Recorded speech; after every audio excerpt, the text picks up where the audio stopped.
Reagan National Airport. The details we know coming from 3 short paragraphs just put out by the Federal Aviation Agency. The jet apparently departed from Wichita, Kansas. It was a PSA Airlines flight number 5342 flying for American Airlines. The helicopter was a Swarovski H-60. The NTSB will take the lead in the investigation to figure out how all of this happened. But we do right now have some new video, an EarthCam video of the collision happening in midair. You see there a ball of light clearly exploding above the city. DC police and search rescue operations are on the scene as we speak. Let's get right to CNN's Pete Montine. Pete, you've been on the air for most of the last hour talking about how extraordinary this is. This is a commercial airline colliding midair with a Black Hawk helicopter just outside of the nation's capital. What more do we know about what happened here? This clearly, Abby, will be a tragedy that will change aviation. Mark my words now. You are looking now at the incredible response there on the shores of the Potomac River. That is the scene apparently from the air looking eastbound toward Reagan National Airport. You can see the terminal and gates in the background. In the foreground there, you can see all of the police crash fire rescue response on the banks of the Potomac. This is really staggering that this has happened, and there have been close call after close call involving commercial flights on the runways of commercial airports, major airports in the U.S., a spate of incidents that really took off in 2023. None of them ending up occurring with a mid-air collision like we have seen here. The fact that this involved not only a commercial flight, which is equipped from top to bottom with anti-collision technology, something called TCAS, Traffic Collision Avoidance System, mandated by the FAA in most commercial airliners since the early 90s, but also the pilots are well trained. The aviation system, commercial aviation in the U.S., is the gold standard for safety. We are the example for every other country.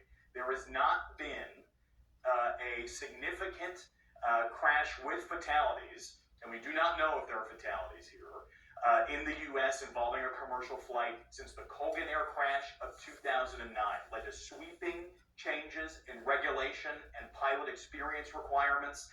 The fact that this happened in D.C. Over near Reagan National Airport, some of the busiest airspace in the country and one of the single busiest runways in the national airspace system, is really pretty incredible. Airlines share the airspace with so many helicopters that fly over the District, Maryland, and Virginia, not only police, but also so many military helicopters. The fact that this also involved a Black Hawk helicopter, you are probably familiar with it. They are very significant, very complicated pieces of equipment. That will be something that investigators will really have to look into. Where was the crew of the helicopter looking at the time of this incident? What was the route they were taking?